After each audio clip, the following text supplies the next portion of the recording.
Wait, stop. That's the one.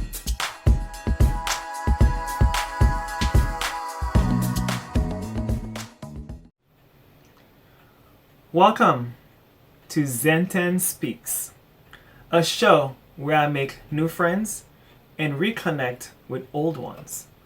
A show where everyone's stories may inspire you to tell your own story. In this podcast, we encourage everyone to get rid of shame, guilt, fear, doubt, and judgments for themselves and for others, and replace those with love, empathy, compassion, understanding, kindness, and to do your best in everything that you do. In essence, to get rid of things that no longer serve your well being, to be true to yourself and be honest with others. No need to be politically correct. That's out the window with 2020. Here, we tell the raw, uncensored story, your story, and tell the truth as you see it. Make sure you live your fulfilled life without permission or apologies. So, if you have a juicy, interesting, raw, unapologetic story and inspiring, please make sure to contact me at zentenn21@gmail.com. It is ZENTENN21@gmail.com. Or you can find me on most social media platforms. You know it. The IG, Instagram, Twitter, Facebook, OnlyFans. I mean, not really. But yes, OnlyFans. Just kidding. Not. As you may guessed it, my name is Zen, and welcome to the show. Today we have a guest. Our guest is Coralla Fairchild Pierson. Coralla is a heartfelt artist, and she is also an XGWs witness. However, her religion now is love. She loves making art and traveling, and she preferred to be called Corey. And her art can be found on Facebook as well as Instagram. And I will post all the hashtags and all the links in the description below. But you can find her art at cloudtier.designs or chalk crawl hashtag, and I'll put those on the description so we can all see them. And the story she's about to tell us is of strength and bravery, and I hope you can get inspired by her story. And so thank you so much, Coralla Fairchild Pierson, for being in the show. I appreciate you being here. Welcome. I appreciate this too. Thank you. Yeah, totally. So tell us about who you are and what brings you joy. Ooh,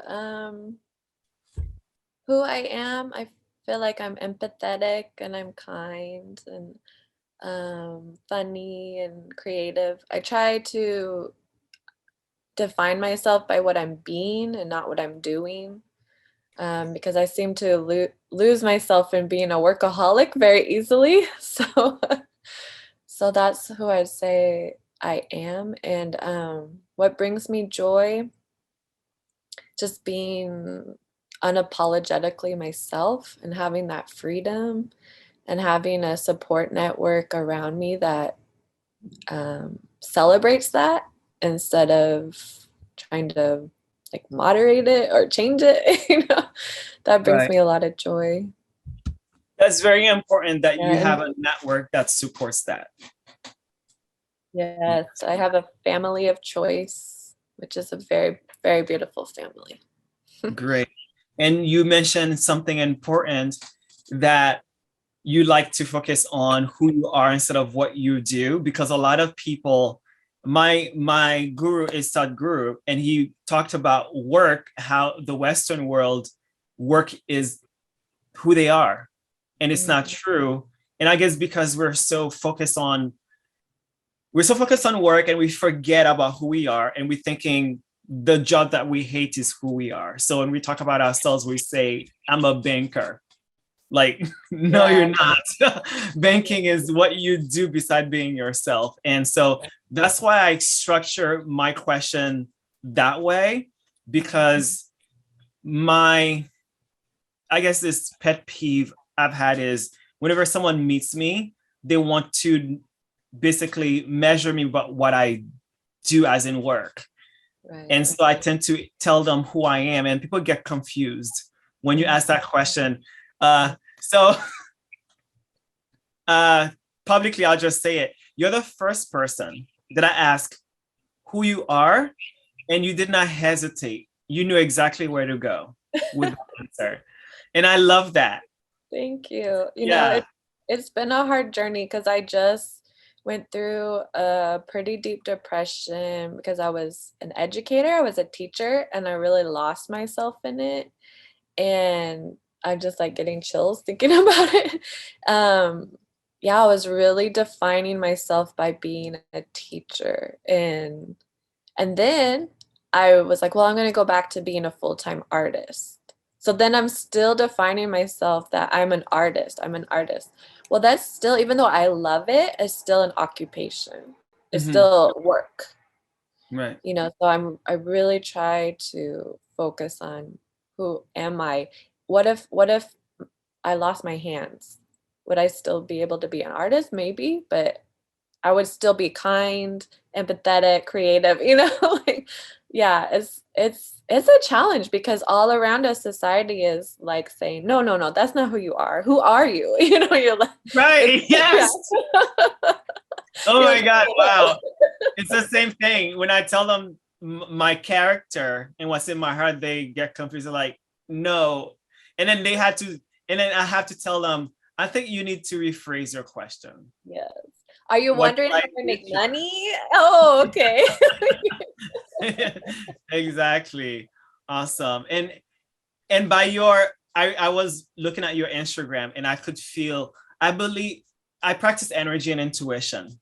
And I think once you tap into that and you focus on that, you can feel things even if you are wherever you are right now. And I could feel the energy. And I'm talking to you, it's confirming. So awesome.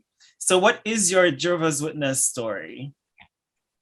Well, first, I just want to say that I saw you post in an XGWs Witness group, and you know, we get very weary. Like, is this guy for real? But Mm, I looked at some of your videos, and I immediately, my intuition said, yeah, this is good. This is good. So, and it was just a video of like shots of New York. It was beautiful. So I love that, you know, following your intuition. I would say yes. my journey in becoming a non-Jehovah's Witness has really focused on trusting my intuition, that's what I identify as God now. Yes. Whereas before being raised a Jehovah's Witness, it was always like looking outside, listening to what I was told or was reading that the leaders of the religion wrote to for us to follow in our lives. And I just really try to focus on, no, what do I hear inside? And that is God, you know, not Yes. these white old guys in New York telling us how to live our life and know who we are, you know. You Oh my know. goodness. You do know Dr. Wayne Dyer? You know of him? That sounds familiar, but I don't know. He passed away maybe 2017. I don't remember exactly the year, but I love his quotes. One of my favorite quotes that he says is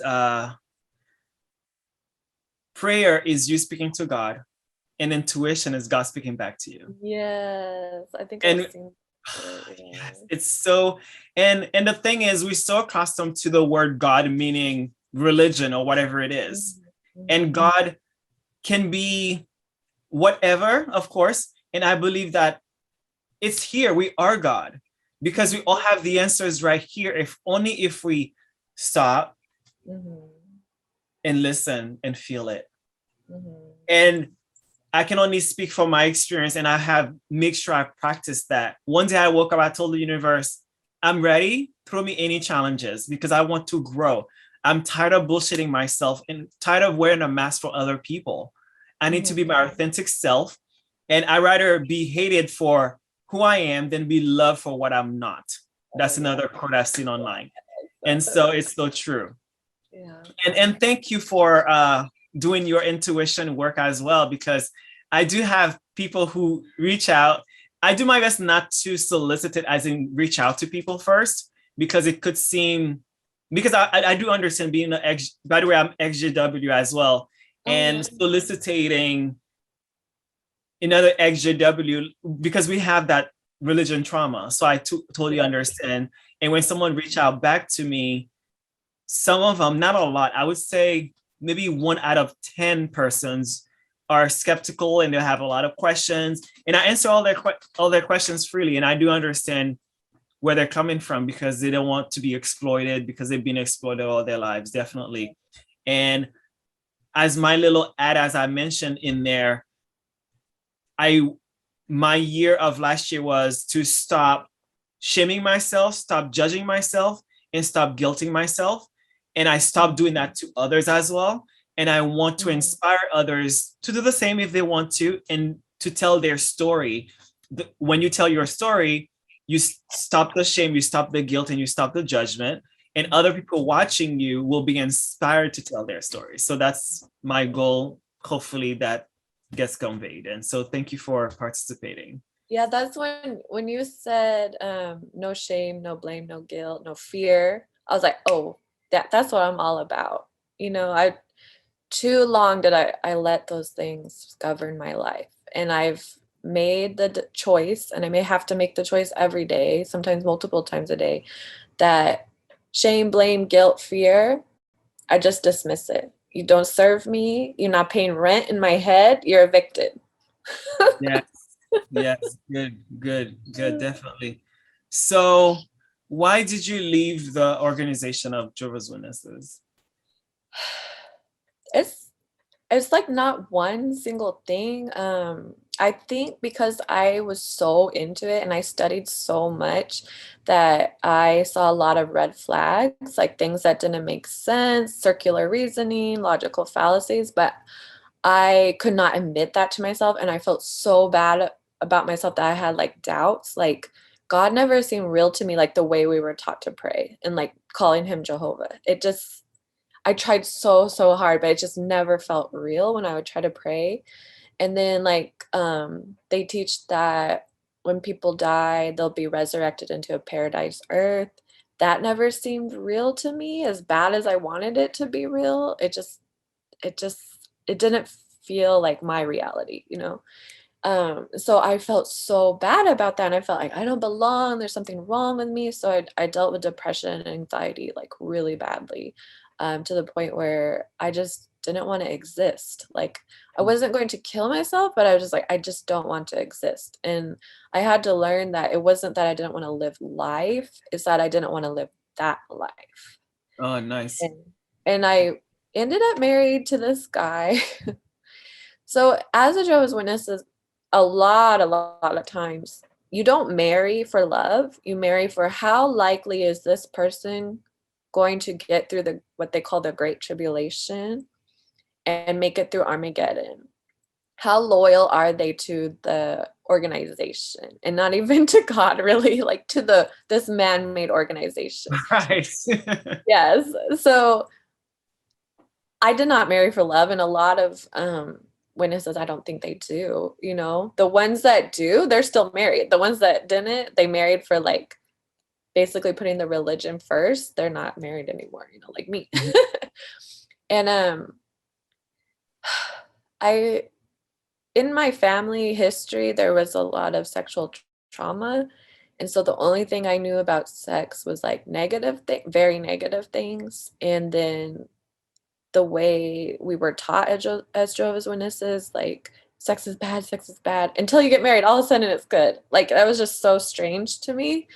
And I immediately felt like I was being violated, even though I was in a consenting relationship. I also felt pressure that I had to have sex by the religious teachings. Like, you literally, as a woman, if you are not having sex with your spouse enough, they can take you to the elders in the congregation. And these three men, whoever they are, they're not qualified. They're like window washers and plumbers and electricians. Like, they're not Right. qualified to give you advice.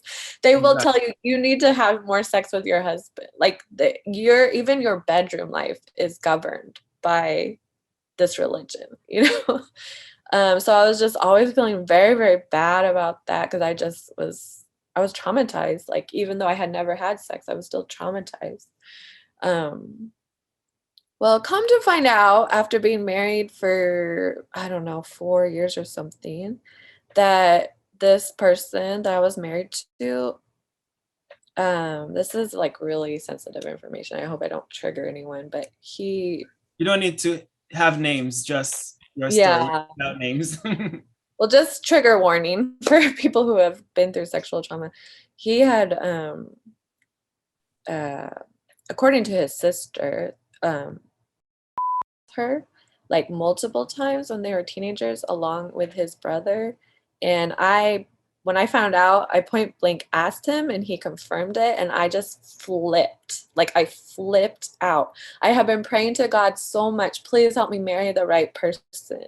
And then I end up married to, like, to me, who I would think is a and and then also at the same time, because of all the depression and anxiety, I couldn't afford to see a psychiatrist. So I was seeing a family doctor, and he was just like trying all these different medicines. He finally tried lithium. Well, lithium made me manic because that's for bipolar disorder. And apparently I didn't have that. I had PTSD. So it made me manic. I started spending money all crazy. I started partying and drinking.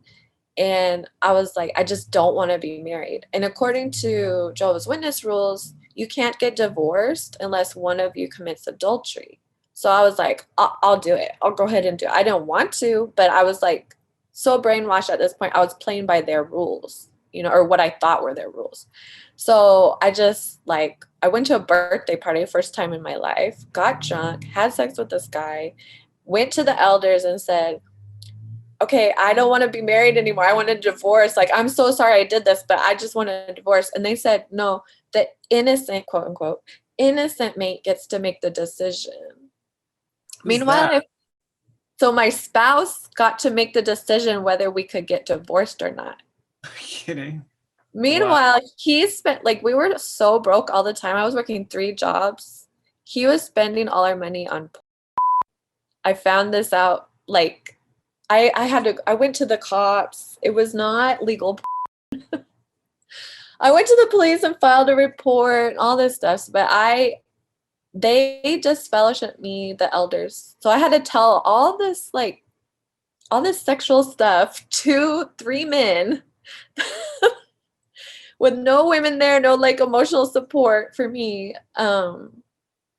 They said that because I hung out with my friend Jenny after they supposedly told me not to, that they were excommunicating me. They're disfellowshipping me. So in my mind, my life is over. God hates me. If Armageddon comes, Jesus is going to kill me. Like, I'm a terrible person. So I just started drinking a lot. I grew up in Washington State. My cousins had all moved to Alaska. They were not witnesses. So I ended up moving up there. I worked a full-time job, and I cocktail waitress, and I partied. Like, I was so, so busy. I barely slept because I just could not handle the fact that I had no family, no support network. God hates me. I'm still sexually traumatized. I really needed help. I needed psychiatric help. um, so I stayed there for like 6 months. My cousin Janessa was like, please don't move. And I was like, I know I can't take a winter in Alaska. I'll like end up either killing myself, or I was putting myself in danger all the time. I cannot believe that I wasn't like tied up in somebody's basement and murdered. Like, I cannot believe that. So I moved to New Mexico because my friend Jenny had moved there. I get into college. So this is all within like 9 months.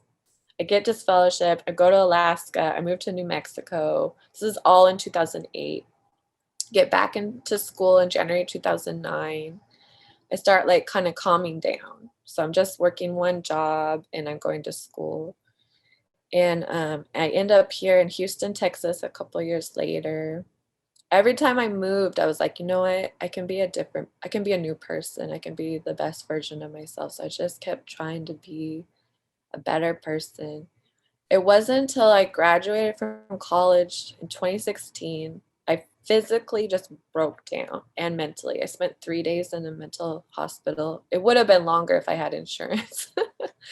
um, but they like when they figure out, oh, they're probably not going to get paid, they let you go in like 3 days. But I realized I learned from this man who he had lived on the streets. You know, he had mental health problems. He was a recovering alcoholic. He was a therapist. He said, "You are your biggest problem." And I realized, because I thought I had all the answers. I just need more vitamin D. I need to eat more salads instead of sugar. But, like I had a bad attitude. I was like, I shouldn't be here. I don't need to be here. I know what I need. And I just the way he said it, like since he'd been there, done that, I believed him, like, oh, I guess I am my own biggest problem. And so I've learned that the traumas that happen to us are not our fault, but it is our responsibility on how to handle them and to admit, I don't have all the answers. I need help. So since 2016, I've been on that journey. I started practicing yoga and mindfulness. In 2017, I started researching Jehovah's Witnesses and finally like mentally broke free. So I was still mentally in, believing, what if they're right? I would wake up in the morning, my first immediate thought was, I'm going to die in Armageddon. And then I have to like, be like, no, I'm here now. I'm okay. I don't believe in that stuff. I'm okay. I mean, that took years to get over. And I'm still working on, the PTSD. Like I can recognize triggers now, and I can like hang out with those negative feelings and let them go instead of reacting now. That's a skill I've gotten in the last couple of years, which has helped a lot. But it's always going to be, I think, a part of me that I'm going to have to manage, and that can be depressing at times. Like you just want to like, I want to be healed. I want to be good, Right. But it is a journey. So that's where I'm at now. I practice yoga, mindfulness. I am I do what I love and love what I do for a living, but I try so hard not to get lost in letting that define me. Yes. Wow. What a journey. Yeah. Wow.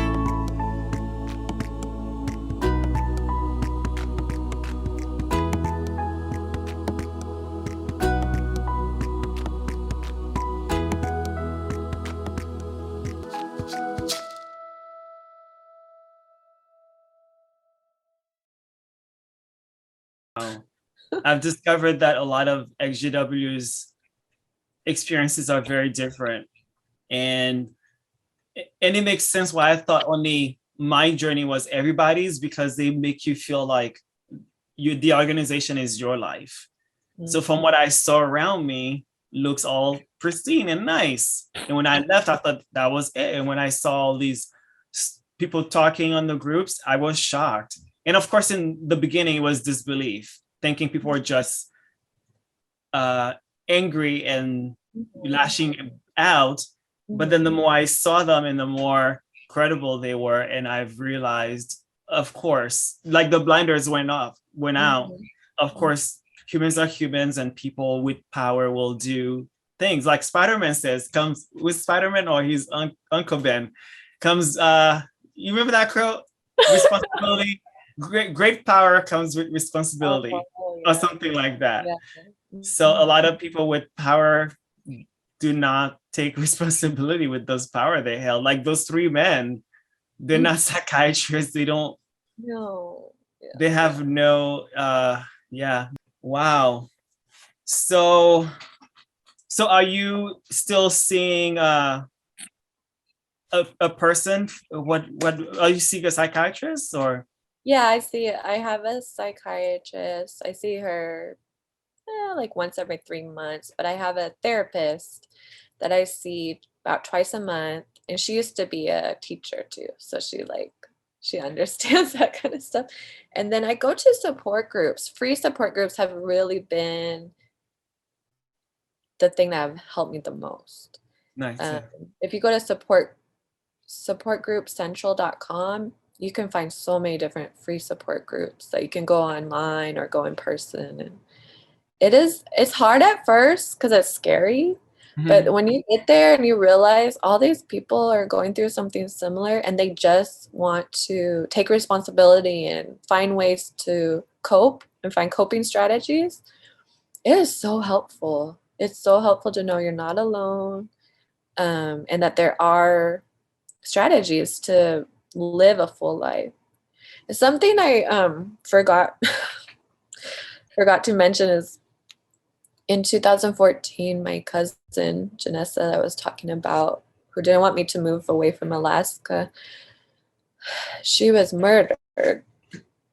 She had dealt with substance abuse as like a self-medicating thing, and ended up homeless. And this guy just, I guess, saw her as very vulnerable, and he just killed her for no reason. And I, until then, so from 2008 to 2014, I was agnostic. But I had this experience after she passed away, just learning how much life comes from death. Like, I stopped trying to people please. I was just done with it. I was sick of it.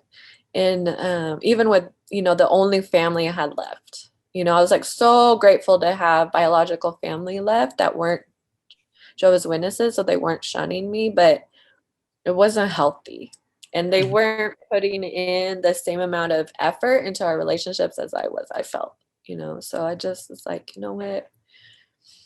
I'm just going to focus on the people that are putting energy into me, and I'm putting energy into them, I was editing a video of pictures of her at school, and my mouse kept sticking, and she was standing right here and she started laughing at me, my cousin.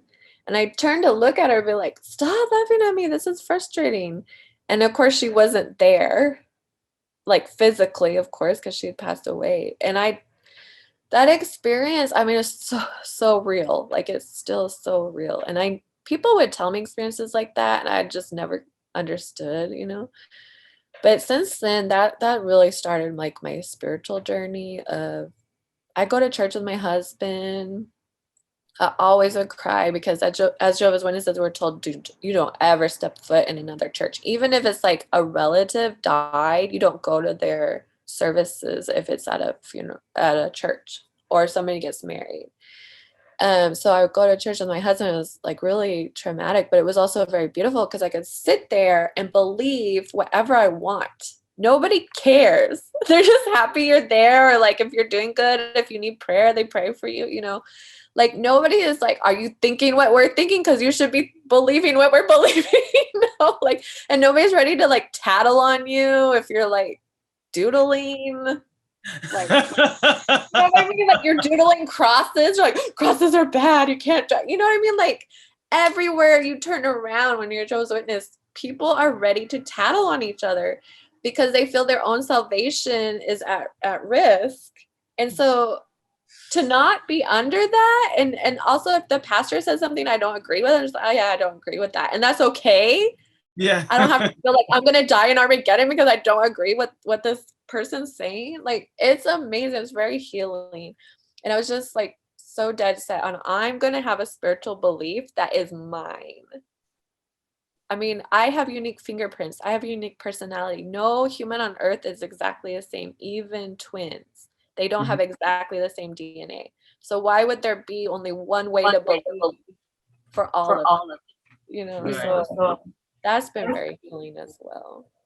Wow, that's so inspiring. So I like to ask this question to everybody. If things did not unfold the way it did, would you still be a Jehovah's Witness?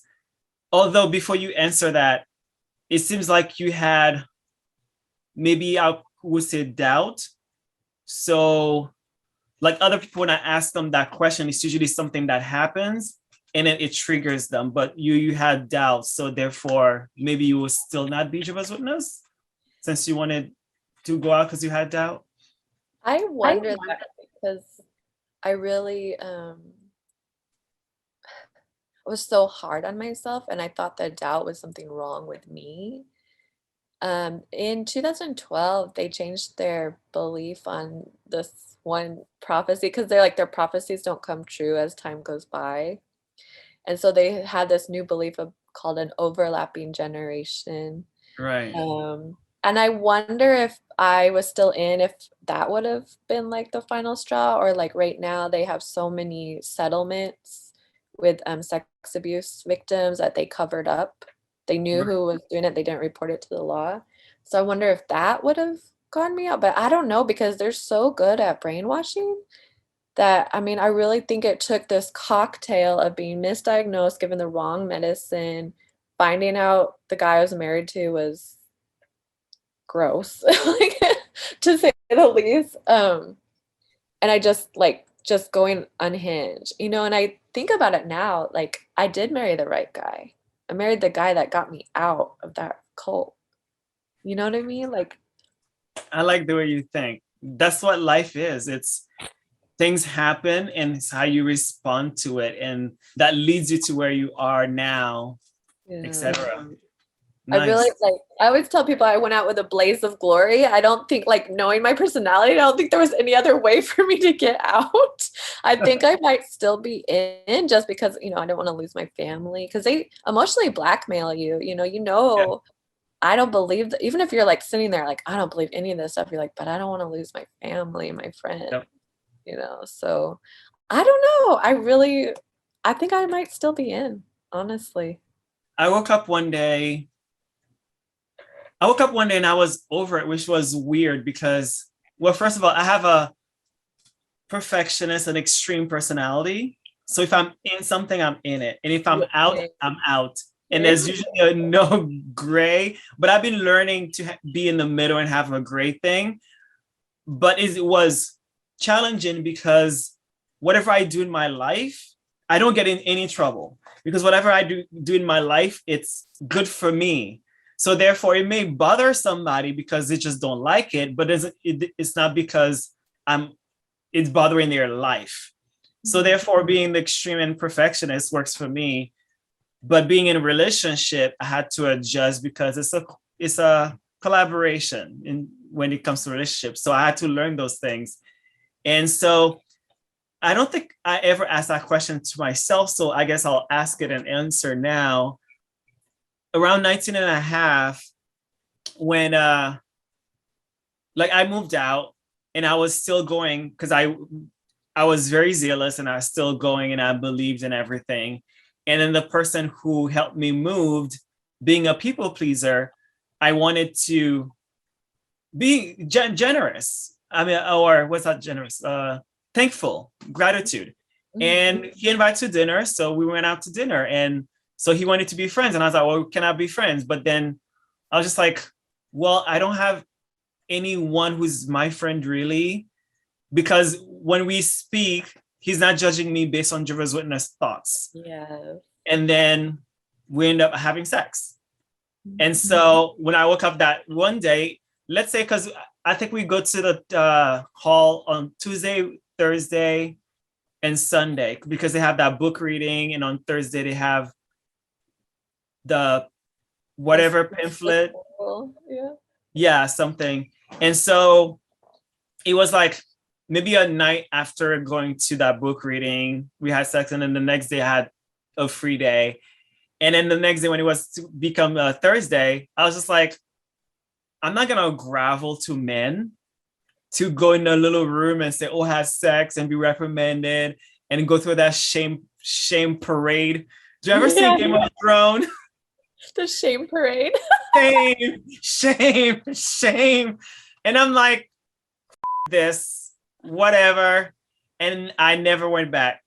Wow. And then I had a phone number and the elders, which I was very close to everybody.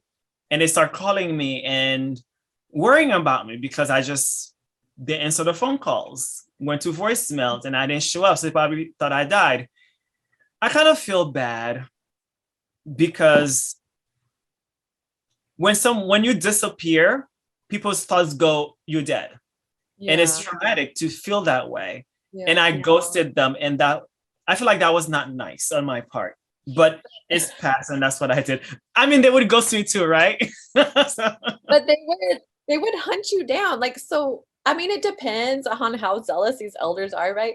But when I got disfellowship, they really wanted to talk to my friend Jenny and like disfellowship her to the point where they were following me around trying to find her. So I met my ex-husband at Wendy's for some reason. I don't know, some like terminating our our apartment rental or something. And I get up to leave, and there's two elders sitting there watching us the whole time, thinking that Jenny was going to come with me so that they could corner her and disfellowship her. And then I've heard stories of like them camping outside of people's apartments, like trying to corner them just so they could excommunicate and, disfellowship them. right. So So they you can do never that. know. Like it's probably good that you ghosted them because they would have, even though you're like, I don't want to talk to you, I don't want to have this shame parade, they would have like done it anyway, Right. I've thought, you know how sometimes, I don't know if it ever happened in your congregation where they'll have that little reading letter. They don't say what you did, Yeah. but they'll say then your name and how you excommunicated, and everyone's all like, oh my God, and shame, shame, shame. So they Yeah. probably have done that behind my back, but I didn't care for any of that. And since then, I never thought of them. I saw them preaching because I still lived in the area, and I see them preaching and they're doing their thing. Yeah. And I didn't care. And I changed my number because my mom kept harassing me, calling. And I eventually talked to her and da, da, da, da. And so I changed my number. And till this day, we talk and sometimes not. And I block her once a year. She changed her number. And I block her because I don't want to be harassed. And it's not because I hate her, like she says. It's kind of like a blame thing. Why don't you like me? And I say, because I'm worldly. Shouldn't you leave me alone? Yeah. You're not practicing whatever. And she's like, well, I'm trying to get you back in. And I'm like, I'm not interested. She invited me, last time I blocked her, she invited me to the memorial. And I said, thank you so much. I'm very on my delivery, even if someone tried to hurt me. Funny thing is, even people at work or strangers says, do you ever get mad? And I actually have to ask that question because even on my delivery, even if I feel offended or mad, but I make sure what comes out of me is not sour grape kind of a thing. Yeah. So I respond as in, thank you so much for thinking of me and sending me that. I appreciate you. However, this is not where my life is. Please do not send me those things anymore. That's very polite and kind, like boundaries, basically. And I blocked her.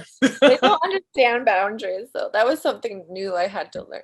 So that's sweet of your mom. I always wonder because like my family, they were trying to help me get back in, but once I was like, I cannot do this. Like they wanted me to live at my parents wanted me to live with them again. I was 26. I'm like, I can't do this again. Like my mom dictating everything. So I packed my suitcase, got in my car, I was homeless because I just couldn't do it. I ended up I would like couch surf until I finally could move to Alaska, just staying with people I knew from work I was just like work people I knew. I could sleep on That's so brave. Because I told my dad, my mom started crying. She locked herself in her room and my dad's like, don't go. And I was like, Dad, I just cannot do this. That's when the shunning started.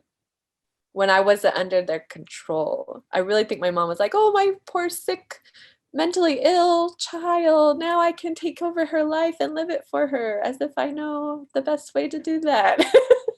And I was like, I can't. I just can't. Wow. Are there any principles that you learned from being Jehovah's Witness that you apply in your life today? I think being able to establish common ground with like anybody, like we had to do door to door, that has proven helpful. I feel like I'm very brave. I'm an introvert, but I can go talk to people.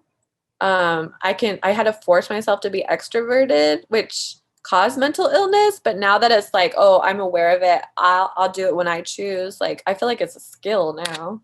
So they call that ambivert, or you're an introvert, but you're capable of being extroverted. And then being studious, like I did really well in college because I was so used to studying all the time, Mm.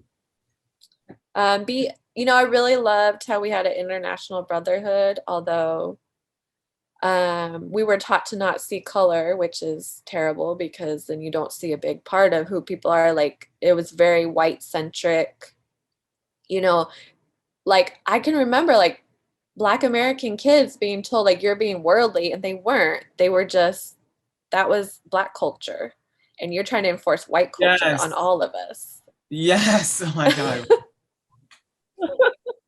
Especially with the Yeah, hair when I stuff. realized that after, because Like when, um, especially black men, when they start growing hair, you had to basically have it like this. And white brother would have yeah, hair longer, and that was okay. So yeah. all kinds of stuff like that. Yeah. Wow. Yeah, like having to speak proper English. Well, what's prop? Who decided that's proper? White people, white men. Like that's. I don't know. It's just. It's like the things that you think, well, at least they had this, at least they had that, and then realizing it always served a purpose for them to mind control you is Mhm. so like, it's like you're still. I still feel like I'm still waking up. Even though like in 2017 I did most of my waking up, there's still like once in a while something will pop up in my head and I'll be like, oh, well, at least we had this. Like, oh, we were really studious. Yeah, we were kept in a childlike state of mind, Mhm. so it's like there was, I And how think, much of that was genuine too? Because I yeah, know my family, once they got home, they were Wolverines. yeah, yeah, it was very appearances. Like my mom was all about appearances, and then at home it was terrible, like so much verbal abuse and Yes. And yeah. physical in my house too. Yeah. Verbal and physical. That's one of the things that pushed me out, because I was like, how can you be so hateful? She Yeah. was hateful in her words and her physical, and even toward my dad too. And another thing too, the Bible says the man is a household, whatever, and Ugh. he was not. So there was so many things going on, and that was like so confusing. And I couldn't ask some questions, and I couldn't say anything. But I was pretty favored by the elders and everyone else in the congregation. And I wish that I belonged to my favorite elder, which we would go preaching all the time. And so, and eventually I started telling on them, telling on my parents, because that's what Yeah. they teach you to tell. Yeah. And of course, when you tell something significant, it will come back to them. So that was the last draw of, and when I was at home, it was bad. So I left when my mom went preaching on a Saturday with my sister's congregation. And then before the whole thing, like I worked in a pharmacy, and then the police officer who does detail, he's the one who got me. So I was just like, okay, before we go preaching, come get me. And my dad will be ready to go to preaching, so I can just leave, and then they can be focused on that, because their organization is what comes first. So I will not be in their mind, because they can't go like, oh, I'm not going to be preaching because I'm moving out. So I was pretty strategic. And I think that's one of the things, I don't know if that's part of me. A question I often ask is, how much of me is Jehovah's Witness and how much of me is me? And I'm Mm, discovering who me is, but I also know my past is part of me. So if I yeah. was not Jehovah's Witness, who would I be? I'm not stuck in those questions, making it give me a mind headache, but it's like cool to ask, kind of a curiosity. See, I get stuck with the mind headache. I'm like, I'm like, who am I? Because I want it to not be a part of me, but it is. So how do I embrace that without letting it take over? Like I'm on Right. that Yeah. journey still. Right. As you say the word embrace. Yeah, definitely. And that's why I asked which principles. I had a conversation with a gentleman, and I mentioned that there is religion, there's spirituality, and as we see, they are in the same house, but somehow a lot of people who are in that house only do the religious part, which is the practice and the dogma and all the rules, and maybe 1% does this, which is the spirituality, which is the being the kind, empathetic, compassionate, and the non-shunning and all the good stuff, and they forget that part, and they just stick to the rules kind of a part, which is weird. But once you do this one, even without religion or with religion, you're in the right path, because that's human, that's life, that's the universe. And so I kept those principles, like do unto others what you want others done unto you. Those things, like no man hit himself enough to hurt himself, kind of a thing. And I treat other people, that's funny. I watched a thing about Mother Teresa, how there's a lot of shit about her, but all the good stuff about her I learned and I practice in my life. One of her favorite quotes, two of them, but one of them that I like is she mentions that when she sees somebody, she doesn't judge them because she sees them as their Jesus. And because Jesus is number one in her life, she's gonna treat that person as Jesus. And even without being religious, I love that, because the way I turn it around is I see that person as myself. Since I do not hate myself, I will not hate that person. Yes. But if I see that person as other, separate than me, then I give myself leeway to hate that person. So that's some principles that I keep to make my life work. Yes, I don't know if you heard of the book, The Four Agreements. Yeah, yeah. love How it. he's like, don't take anything personal. Personal, yes. And you know what else I love is Bob Marley. I'm not going to quote this right, but he basically said, it's not that the day is perfect, it's that you saw the perfection in the day. Yeah. You know, it's like, there's so much I can still hold on to from being raised a witness, like the scripture where Jesus said, the greatest commandments are to love God and you love your neighbor as yourself. And I remember this one brother saying, how can you love your neighbor if you don't love yourself? And it was all about self-love. That is the only time I ever heard anybody in 26 years talk about self-love. Right. And it's true. You cannot, it's like RuPaul says, you cannot love anybody else if you don't love yourself. Yep. And then another scripture was John, like the Apostle John was my favorite. And he said, there is no fear in love. Perfect love throws fear outside, and God is love. And so that's instead of viewing God as a old white guy on a golden throne, I try to think God is love. So it's like 2 + 2 is 4. Well, 4 = 2 + 2. God is love, then love is God. So I try to like reprogram myself that way. And then if there's any fear, if I notice any fear, I'm like, no, I throw it away. Good. Nice. No, Nice. that's what got me through. Yeah.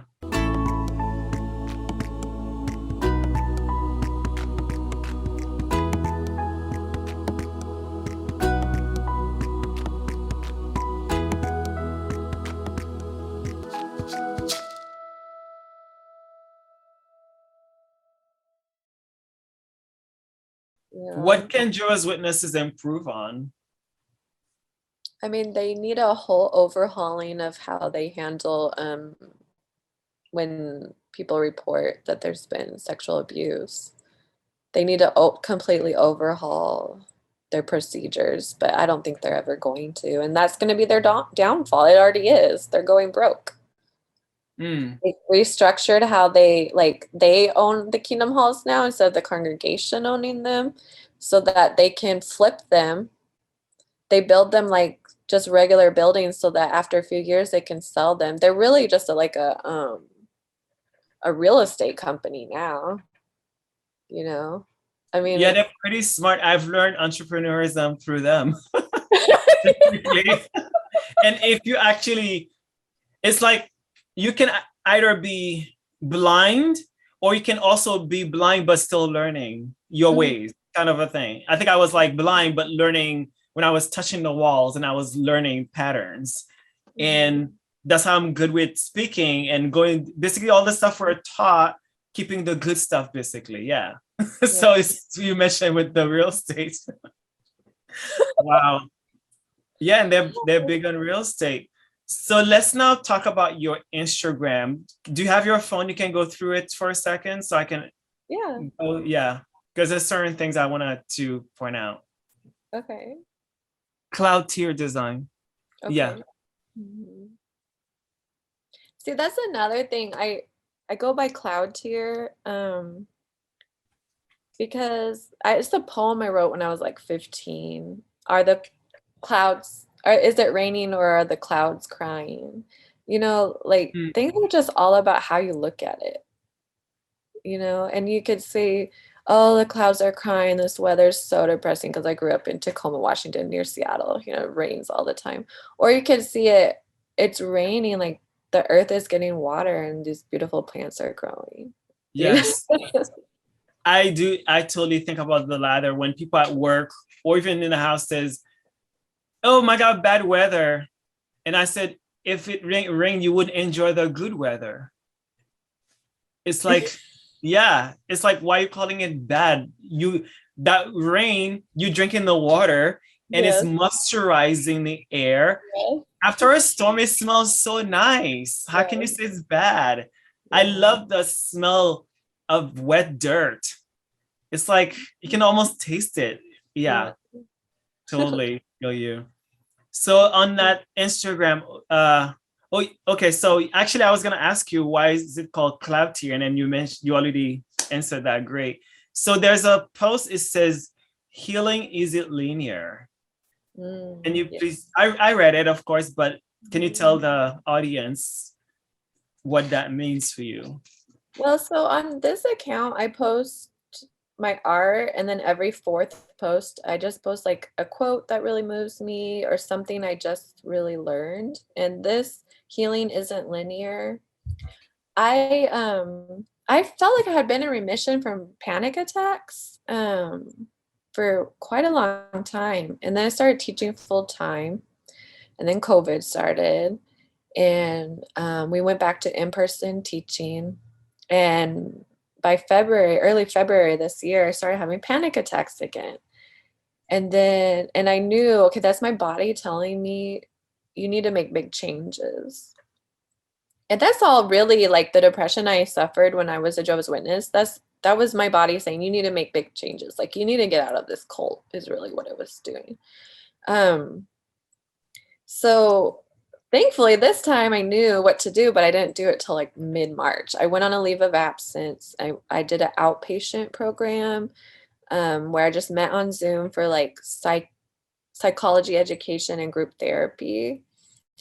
Um, and the whole time I'm thinking like, oh, it's because I'm an XGWs. When is this? Because I have PTSD. There's something wrong with me. And then, and I and they said this in my education was like, healing isn't linear. Just because like our calendars or our clocks are so linear and our culture is so linear, that's not how our bodies are. That's not how our minds are. That's not how we heal. We can take what feels like two steps forward and then one step back. Because like going through what I did as a teacher during a public education teacher during a world pandemic, I learned a lot. It was very hard, but I think I handled things better because I had more mental health coping skills than I did, like, say, when I was getting out of, when I got disfellowship from Jehovah's Witnesses. I didn't drink at all, even though I thought about it. I haven't drank for over 5 years because I realized that's just not good for me. Like me personally, it's not good for me. Um, so, and just not being discouraged, like when you think you've conquered one thing and then you end up kind of dealing with the same challenge. Well, maybe there's just maybe something more minute to learn that you didn't learn last time. Yeah. Right, Yeah. right. So how about the next one that says, feelings aren't fatal? Yeah, that's a tough one. So I didn't even tell anybody I used to be a Jehovah's Witness for years. The first guy I dated 2 years after I was disfellowship, I didn't tell him for like 4 months or something. Like I mean, we were always at each other's house. I moved out to Houston because this was where he was like, he worked out of, I guess. He was just on assignment in Albuquerque when I met him. And the next guy, I dated him for like 2 years. The next guy I dated, I didn't tell him for like maybe 2 months.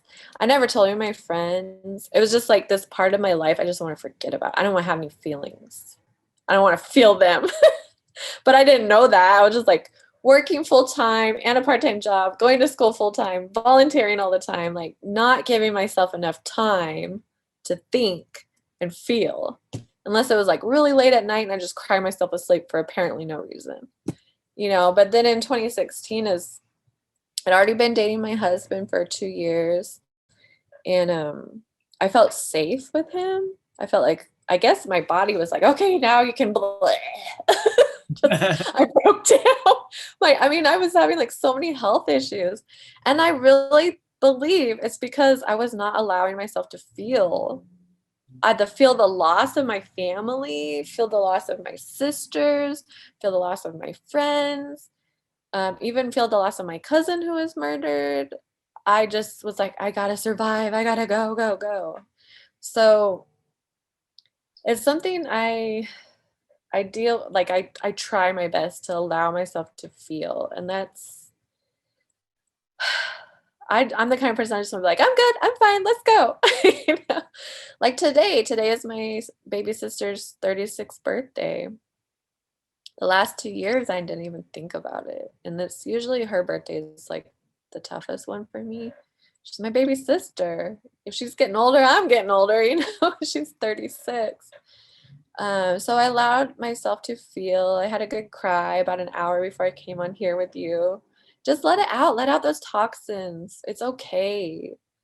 I'm still working on that. The first time in 20 years or more, I've cried 2 Sundays ago. And it wasn't like it was half a cry because I was on a bus going home with coworkers. And my favorite song came on, which is it's from Romeo and Juliet, 1978, maybe 1968. The song called What Is a Youth? And I cried because it reminded me of my last lover. And I'll have a video about that in last August. And I cried and I didn't hold back. And I didn't know I was crying until probably like the third part in of the crying. Yeah. And wow. And crying is something else. And of course I went back into okay, gotta keep going and no feelings. Yeah. But as much as the lover I had, the experience was crazy. And he told me that the next question I'll ask you is, he says, be vulnerable, it's okay. But I'm working on it. I have an issue with vulnerability because when I became vulnerable with him, and I'm not blaming him because he's being who he is, and it's not his responsibility to fix me or to even care for my bullshit, because it's my bullshit, my trauma. But I was hurt because I felt abandoned, and I wasn't. It's just, he got to do him. I can blame him. But of course, your psyche, I felt abandoned, and I felt that after 20 years, I'm vulnerable, and I shouldn't have, and I still have that thinking. So I'm working on that. And part having the podcast is to, like you sharing your story, and initially it was me sharing my story of no shame, no guilt, no judgment. And then as I'm going on, I'm in many groups, and I have an ex-woman group that I have, and a lot of people are sharing their shame and their guilt and their judgment. And I said, wow, how about if I include others? Because it's in service that you find yourself. So there goes including other people. So my next thing is that resonate with me from I read on your IG is vulnerability is the strongest of strength. And I was just like, why did I have to read this? I have to talk about it. So please teach me. Yeah. It's not something, that comes from Brene Brown. I don't know if you've heard of her. Brene Brown. She's awesome. She's actually here in Houston. She's a professor at University of Houston. She has a book called Daring Greatly, and she talks about vulnerability, and it's true. It sounds like counterintuitive, like vulnerability is a strength. What? But it is. If you can withstand that discomfort and weather that storm of being vulnerable, you actually are developing strength. Right, right. I think it's my ego in the way, definitely. And Mhm. probably like a men thing too. Men don't cry and men are vulnerable, Yeah. etc. And I'm so ready to get rid of this stuff. It's not serving me. Mhm. And Yeah. so, yeah. It's not that you're vulnerable all the time with everyone. You get to choose. So that's good, But yeah, I really recommend reading or just watching like some videos from Brene Brown. Definitely, I look her up. I do love reading books and learning more things. And the last one on your IG that I like is To Be Free, Surrender. Yeah. Yeah. Surrender, be vulnerable for me. To me, I think of like I was always like we're all going down this like river of life, right? And I'm like, I want to go over here and I want to go over here. And that's just not the way the river's taking me. And so when I just surrender, like, okay, I'm just going to float down this river, but I'm making that choice. I'm making the choice to surrender. So I still am using my free will. And things just flow, like getting used to life flowing feels really weird. Like I was just telling my husband last night, I'm like, I'm not struggling right now in life. Like we're okay. We're good. I'm not in a job that is high stress, which I used to always be drawn to. I guess I'm still drawn to it because I think you get addicted to the adrenaline of stress when that's all you knew growing up. And I'm like, this feels so weird. Like I'm just floating, I'm surrendering. It's all, ooh, this is good. I'm like, this is so weird. And I actually feel like depression and anxiety about it. And I'm like, okay, we'll take the role of the observer and just step back and just observe my feelings, my thoughts, try to see the bigger picture, and yeah, when you like I didn't ask to be born with the talent to draw and paint, right? I don't really, and also I've been feeling on my heart that like being public speaking or telling my story like I am today is something that I need to do. I don't want to. Oh my God, I used to be in your shoes. Prior to our conversation this morning, I had this conversation with Rodney Allgood. He does a group of, I forget I'll send it to you and I'll put the link on the description so people can also see it. So his group is all empowered ex-Jehovah's Witnesses. Yes, so he's empowering ex-Jehovah's Witnesses. And conversation we had, exactly what you said, you don't want to, but it's like it's there. You kind of like you want to, but you don't want to. And I was there. I was in the place where, okay, so what happened to me is, just like part of Bible when the flock was surrounding Jesus or somebody, and they kept coming, and there was like 3 people, then 300 and 3,000. Yeah. And it was overwhelming. I would have strangers come to me on the street, on the train. Even I had a roommate. The first day we met, we hung out for 5 hours of her crying about things that happened in her life, like deep things. And of course, I give myself to people, but then afterwards I felt empty because I wasn't healed myself.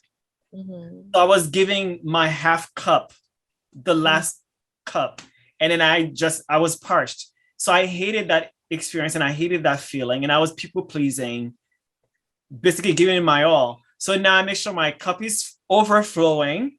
So when they take the one that's overflow, I can still have a full cup, and that's my boundary, and that's my so now I'm like in a healing process. Of course, I don't think we ever fully heal 100% because as we go in life, things keep happening. And we have to heal that on top of what else was happening. But I would say overall, my past is pretty healed up. Not 100%, of course, but pretty healed up where someone can come in, I can give them whatever filled up, and I can still have my own. And I don't take their trauma either. That's another thing. As an empath, I would take their trauma, and that's not good for me. And I just have to keep it there. And that gift, people would say, I see your aura, I can feel it. That's what drew me toward you. And that's why I'm telling your story and be there. And I didn't like that. I would be against that fate or that gift or whatever you could call it for the longest time. And essentially, as I've done prior to this podcast, I've done like so many other things, and it kept going through that. Whatever I've done, it keeps circling back to people connection and people wanting to come to me for connection.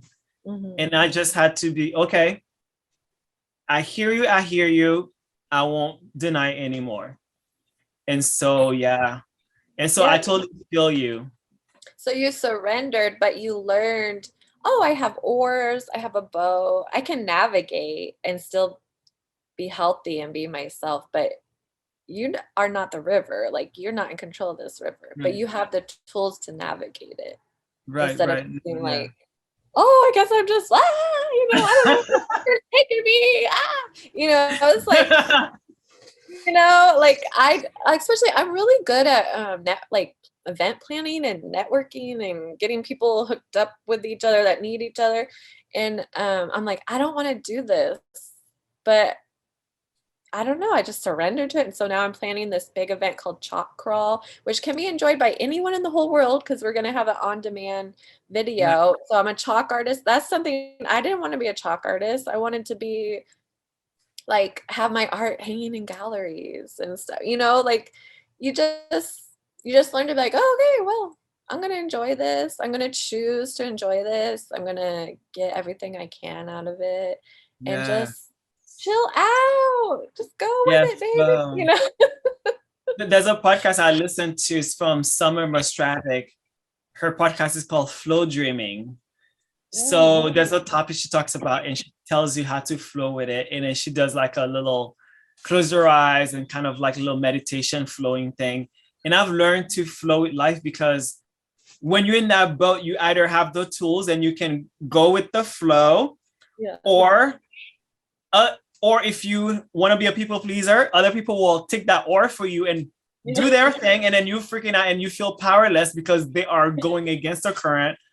Or you can be in that boat and freak out. And that's like, or you can hug a rock or hug a tree and be like, I don't want to go. Yes, that too.